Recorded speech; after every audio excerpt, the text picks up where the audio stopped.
Good evening.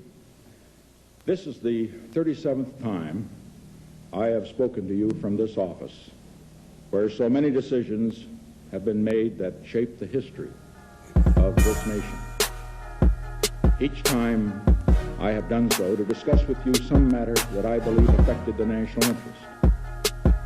In all the decisions I have made in my public life, I have always tried to do what was best for the nation.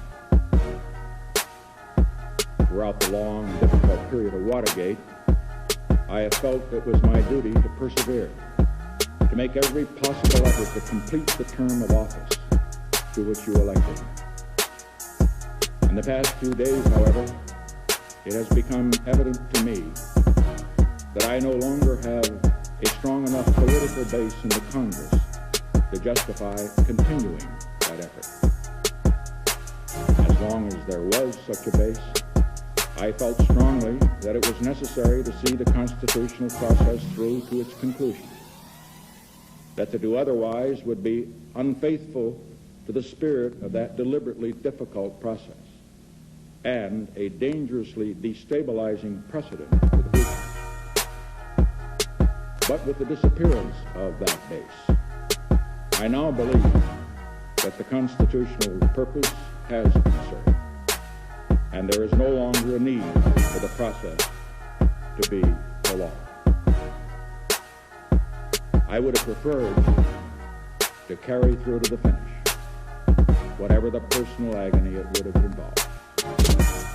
And my family unanimously urged me to do so. But the interests of the nation must always come before any personal considerations.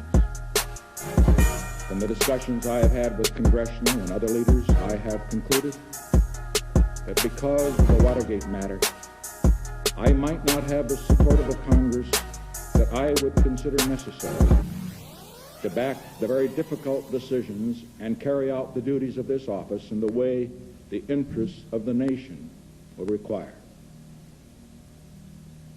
I have never been a quitter. To leave office before my term is completed is abhorrent to every instinct in my body. But as president, I must put the interests of America first. America needs a full-time president and a full-time Congress, particularly at this time with problems we face at home and abroad. To continue to fight through the months ahead for my personal vindication would almost totally absorb the time and attention of both the President and the Congress in a period when our entire focus should be on the great issue of peace abroad and prosperity without inflation at home. Therefore, I shall resign the presidency effective at noon tomorrow. Vice President Ford will be sworn in as president at that hour in this office. Well, I'm not a crook. I've earned everything I've got. Well, I'm not a crook.